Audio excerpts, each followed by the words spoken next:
Hola, ¿qué tal? Mi nombre es Víctor y soy alumno de la Academia Avanzada Cuarto Nivel de la Iglesia Desafío Internacional.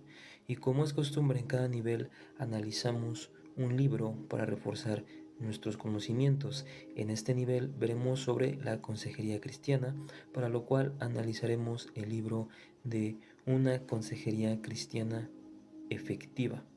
Y bueno, para dar introducción a este libro, me gustaría empezar con lo siguiente. A final del año 1880, en el corazón de Europa, un joven austriaco llamado Sigmund Freud principió su carrera como psiquiatra desarrollando teorías sobre la conducta humana. Asimismo, pues Freud escribió teorías no solamente de la conducta humana, sino la conducta normal y los sueños, así como una teoría de la consejería a la cual él llamó el psicoanálisis, en la cual eh, también escribió sobre la religión y sugirió que los creyentes eran psicológicamente inestables, a lo cual algunos creyentes, incluso pastores, se mostraron un poco escépticos e indiferentes e incrédulos ante esta teoría que formuló Sigmund Freud. Pero la psicología principió antes de Freud.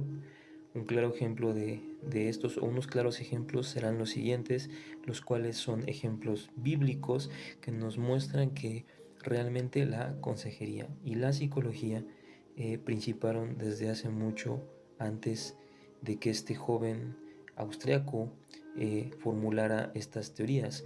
Y el primer ejemplo que tenemos es Eliú dio consejería a Job en medio de su enfermedad. Otro ejemplo es el ángel que dio consejería a Elías cuando éste estaba desanimado. Daniel dio consejería al rey Nabucodonosor.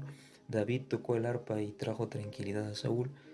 Jetro dio consejería a Moisés y como el principal consejero y fue descrito como el maravilloso consejero, pues es Jesucristo, ya que él dio consejería a muchas personas y las ayudó de acuerdo a sus diferentes y distintas necesidades.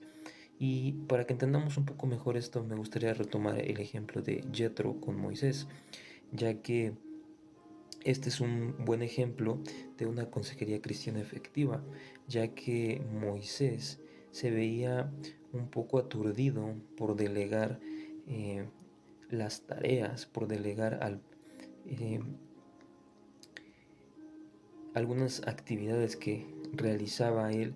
Y bueno, este consejo se lo dio Jetro, se lo dio su suegro, para que él no se viera sobresaturado y en algún punto él colapsara. Jetro le dio un consejo, que es el consejo de delegar, para lo cual él escogió hombres de servicio, varones honestos, sensibles y accesibles, y sobre todo varones de Dios, a lo cual a Moisés le funcionó muy bien. Y para seguir y continuar con la consejería, me gustaría hablar sobre el significado. El significado de la consejería cristiana no es nada más que la relación de cuidado entre por lo menos dos personas, que es el consejero que busca ayudar a otra y el aconsejado. El consejero cristiano busca aplicar la sabiduría de Dios como lo enseña la Biblia a través de los problemas de la vida diaria. En diferentes momentos el consejero cristiano se ocupa de ayudar a otras personas a lo siguiente: cambiar actitudes y acciones, aprender habilidades, reconocer y expresar sentimientos, entender la causa de los problemas, la responsabilidad de cambios de conducta, reconocer el pecado y confesarlo, y aprender a crecer como un discípulo de Jesús. Esto es principalmente de lo que se encarga el consejero dentro de un tiempo de consejería y dentro de un tiempo en el cual se lleva a las personas en el proceso de la consejería. Y me gustaría seguir hablando de la consejería cristiana en la unicidad de la misma o la autenticidad de la consejería cristiana. La consejería cristiana es singular por lo menos en tres sentidos, o es auténtica eh, por tres sentidos. El primero es que el cristiano posee puntos de partida. Un cristiano posee puntos de inicio. Por ejemplo, nosotros como cristianos creemos en Dios y sabemos que Dios es el creador del universo y Él nos conoce a todos en medida. Este sería nuestro punto de partida. Dios es nuestro creador. La consejería cristiana se refiere a las metas, principalmente a la resolución de problemas. Una de las metas de la consejería es la resolución de los problemas de la vida diaria. Y por último, el consejero cristiano posee métodos singulares, métodos que le ayudarán no solamente a él, sino a la gente a tener una buena consejería cristiana. Y me gustaría continuar hablando sobre la consejería. Y la consejería tiene dos grandes mandamientos, ya que no debemos olvidar estos mandamientos dentro de la consejería, puesto que son la base de nuestra consejería. Y el primero es el más importante: amarás a tu Dios con todo tu corazón, con toda tu alma, con toda tu mente y con todas tus fuerzas. Y el segundo es: amarás a tu prójimo como a ti mismo, ya que un ejemplo de esto es que Jesús trató a las personas de diferente manera. Él las amaba a todos de una manera eh, distinta, en el ámbito de que no a todos los trató igual. Él reconocía las diferencias y las necesidades de cada uno, en lo cual él mostraba el amor al prójimo, siendo empático en cada situación distinta de cada persona. Y una vez concluido esto, él, una vez aconsejándolos, los invitaba a seguir. Así tomamos en cuenta la consejería también como parte de la gran comisión. No solamente es dejar en un punto al aconsejado, sino guiarlo a ser un discípulo de Jesús. Y me gustaría hablar esto se formuló en el primer capítulo, pero ahora me gustaría hablar del segundo capítulo, que es las características de la consejería cristiana. Y bueno, a continuación voy a mencionar algunas características que poseen los consejeros cristianos, lo cual nos hace o los hace únicos. La primera es que los consejeros son efectivos por su espiritualidad, son espirituales, ya que por influencia del Espíritu Santo los cristianos, los consejeros cristianos, se llenan de los frutos, los cuales son indispensables para poder llevar una consejería cristiana efectiva. Algunos frutos del Espíritu Santo pues son la paciencia, la mansedumbre, la templanza, la benignidad, el amor, la fe, el dominio propio. Es importante que seamos guiados mediante estos frutos para ser unos consejeros efectivos, guiados siempre por el Espíritu Santo de Dios. Otra característica es que son mansos y apacibles. Si queremos llegar a ser unos buenos consejeros, o si ya somos unos buenos consejeros, debemos de ser mansos y apacibles para poder escuchar a la gente y entender con sensibilidad sus problemas, sin juzgarlos, dispuestos a ayudar a otros con sus cargas.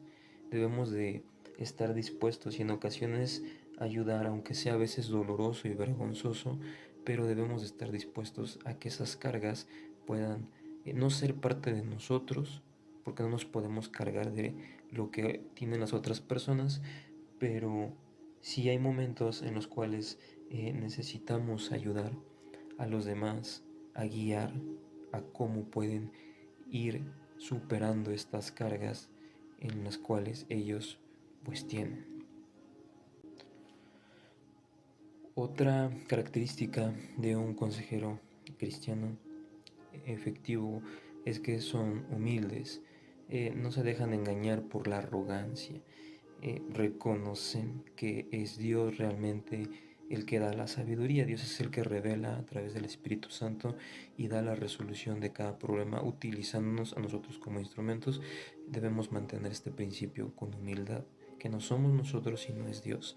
Ser pacientes, porque algunos de nuestros aconsejados o de los aconsejados pueden ser necios y podemos ver que en algún momento no mejoran, pero debemos de ser pacientes y esperar con fe a que Dios los va y estar seguros de que Dios los va a cambiar y interesados en hacer lo bueno, hacer el bien en cada oportunidad que tengamos de ayudar a los demás.